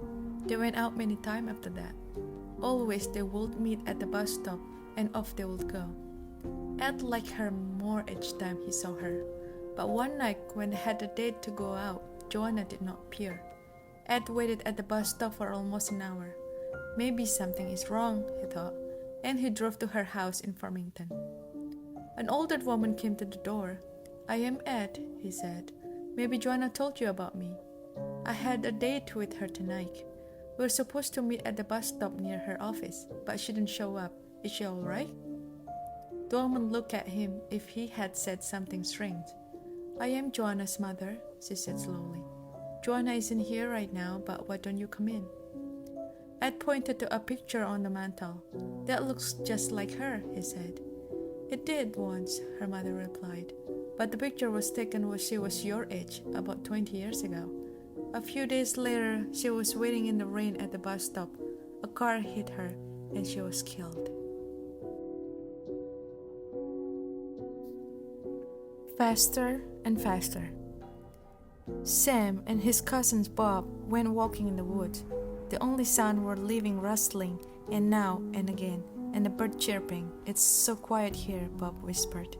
But the soon changed. After a few minutes, those two boys started whooping and hollering and chasing one another around.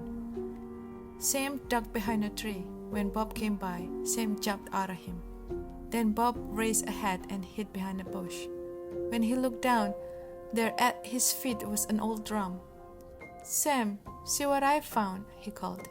"It looked like a tom-tom. I bet it is 100 years old." "Look at the red stain on it," said Sam. "I bet it's somebody's blood. Let's get out of here."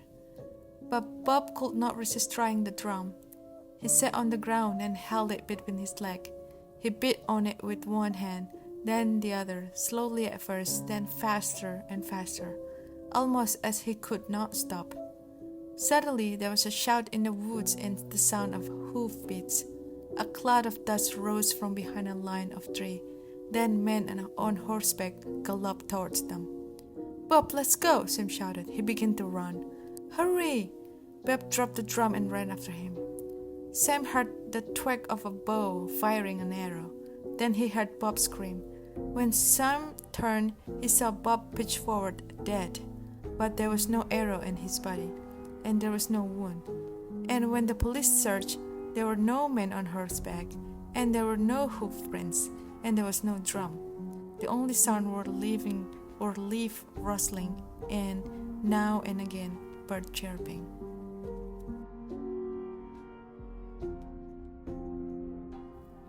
Just delicious. George Flint loved to eat. Each day at noon he closed his camera shop for 2 hours and went home for a big lunch. His wife Mina cooked for him. George was a bully, and Mina was a timid woman who did everything he asked because she was afraid of him.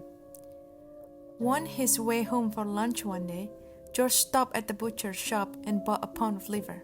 He loved liver. He would have Mina cook it for dinner that night. Despite all his complaints about her, she was a very good cook. While George ate his lunch, Mina told him that a rich old woman in town had died. Her body was in the church next door. It was an open coffin. Anyone who wanted to see her could. As usual, George was not interested in what Mina had to say. I've got to go back to work, he told her. After he left, Mina began to cook the liver. She added vegetables and spice and simmered it in all afternoon, just the way George liked it. When she thought it was done, she cut off a small piece and tasted. It was delicious, the best she had ever made. She ate a second piece, then a third. It was so good she could not stop eating it. It was only when the liver was all gone that she thought of George. He would be coming home soon. What would he do when he found that she had eaten all of the liver? Some men would laugh, but not George. He would be angry and mean, and she did not want to face that again. But where could she get another piece of liver that late in the day? Then she remembered the old woman lying in the church next door waiting to be buried.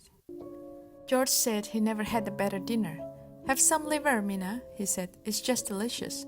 I am not hungry, she said. You finish it. That night, after George had fallen asleep, Mina sat in the bed trying to read, but all she could think about was what she has done. Then she thought she heard a woman's voice. Who has my liver? It asked. Who has it? Was it her imagination? Was she dreaming? Now the voice was closer.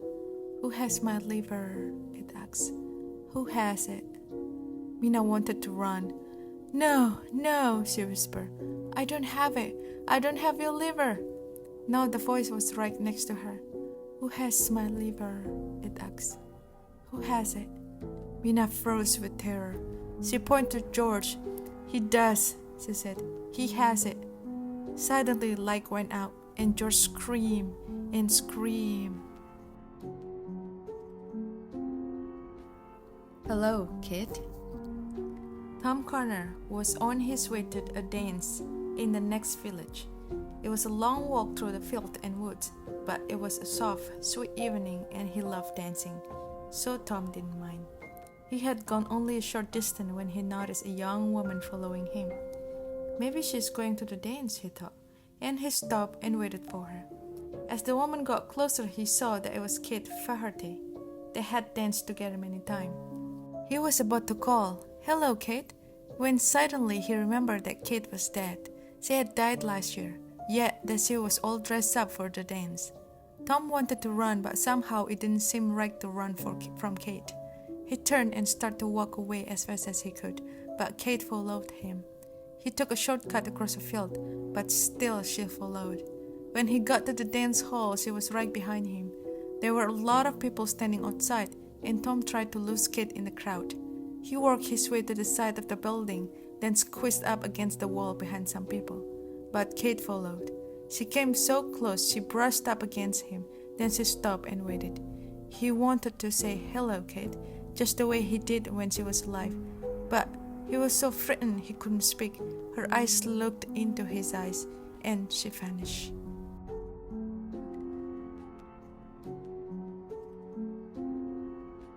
Black Dog. It was 11 o'clock at night. Peter Rothberg was in bed on the second floor of the old house where he lived alone. It had gotten so chilly, he went downstairs to turn up the heat. As Peter was on his way back to bed, a black dog ran down the stairs. It passed him and disappeared into the darkness. Where did you come from? Peter said. He had never seen the dog before. He turned on all the lights and looked in every room. He could not find the dog anywhere. He went outside and brought into the 2 watchdogs he kept in the backyard, but they acted as if they were the only dogs in the house.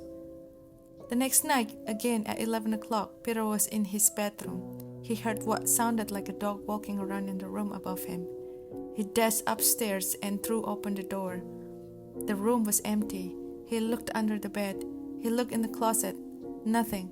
But when he got back to his bedroom, he heard a dog running down the stairs. It was the black dog. He tried to follow it, but again he could not find where it had gone. From then on, every night at 11, Peter heard the dog walking in the room above him. The room was always empty, but after he left, the dog would come out of hiding, run down the stair, and disappear. One night, Peter's neighbor waited with him for the dog. At the usual time, they heard it above them. Then they heard it on the stairs. When they went out into the hall, it was standing on the foot of the stairs looking up them. The neighbor whistled and the dog wagged its tail. Then it was gone. Things went on this way until the night Peter decided to bring his watchdog into the house again. Maybe this time they will find the black dog and drive it away. Just before 11, he took them up to his bedroom and left the door open. Then he heard the black dog moving around above him. His dogs pricked up their ears and ran to the door. Suddenly, they bared their teeth and snarled and backed away. Peter could not see the black dog or hear it, but he was sure that it had entered his room. His dog barked and snapped. They darted forward nervously, then backed away again. Suddenly, one of them yelped. It began bleeding, then dropped to the floor, its neck torn open. A minute later, it was dead. Peter's other dog backed into a corner, whimpering. Then everything was still. The next night, Peter's neighbor came back with a pistol. Again, they waited in his bedroom. At 11 o'clock, the black dog came down the stairs. As before, it looked up at them and wagged its tail. When they started toward it with the pistol, it glowed and it disappeared. That was the last Peter saw of the black dog, but it did not mean that the dog was gone. Now and then, always at 11, he heard it moving around above him. Once he heard it running down the stairs. He never managed to see it again, but he knew that it was there.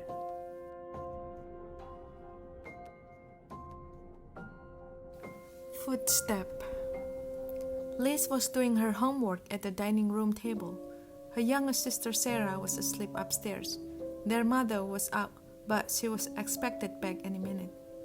When the front door opened and shut, Liz called, "Hello, Mama?" But her mother didn't answer, and the footsteps Liz heard were heavier, like a man's. "Who's there?" she called. No one replied. She heard whoever it was walk through the living room, then up the stairs to the second floor. The footsteps moved from one bedroom to another. Again Liz called, "Who's there?"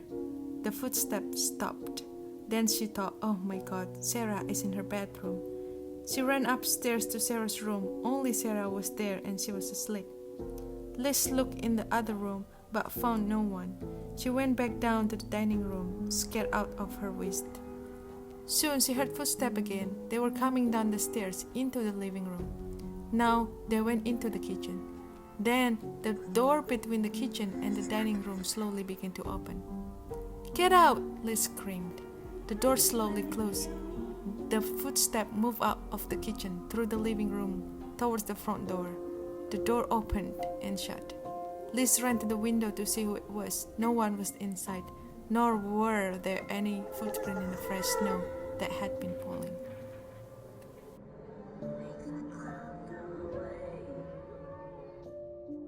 Like cat's eyes. As Jim Brand lay dying, his wife left him with his nurse and went into the next room to rest. She sat in the dark, staring into the night. Suddenly, Mrs. Brand saw headlights came rapidly up the driveway. "Oh no," she thought. "I don't want visitor now. Not now." But it wasn't a car bringing a visitor. It was an old hearse with maybe half dozen small men hanging from the sides. At least, that's what it looked like. The hearse cheers to a stop. The men jumped off and stared up at her, their eyes glowing with a soft yellow light, like cat's eyes. She watched with horror as they disappeared into the house. An instant later, they were back, lifting something into the hearse. Then they drove off at high speed, wheels squealing, the grave in the driveway flying in all directions. At the moment, the nurse came in to say that Jim Brand had died.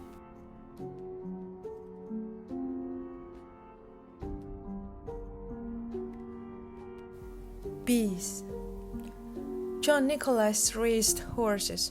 He had many horses of all kinds, but his favorite was Bees, a gentle old mare he had grown up with. He no longer rode her, for all she could do now was just amble along. Bees spent her days grazing peacefully in the meadow. That summer, for the fun of it, John Nicholas went into a fortune-teller's booth. The fortune-teller studied her cards. "I see danger ahead of you," she said. "Your favorite horse will cause you to die. I don't know when, but it will happen. It's in the cards." John Nicholas laughed. The idea that Bees would cause his death was nonsense. She was as dangerous as a bowl of soup. Yet from then on, whenever he saw her, he remembered the fortune teller's warning. That fall, a farmer from the other end of the country asked if he could have bees. He had been thinking that the old horse would be perfect for his children to ride. "That's a good idea," John said. "It will be fun for them, and it will give bees something to do." Later, John told his wife about it. "Now bees won't kill me," he said, and they both laughed. A few months later, he saw the farmer who had taken her. "How's my bees?" he asked. "Oh, she was fine for a while," the farmer said. "The children loved her. Then she got sick. I had to shoot her to put her out of her misery. It was a shame." Despite himself, John breathed a sigh of relief. He had often wondered if, in some crazy way, through some strange accident, bees would kill him. Now, of course, she could not. "I'd like to see her," said John, "just to say goodbye. She was my favorite." The bones of the dead horse were in a far corner of the man's farm. John kneeled down and pet bees. Some bleached school. Just then a rattlesnake, which had made its home inside the school, sank its fangs into John's Nicholas' arm and killed him.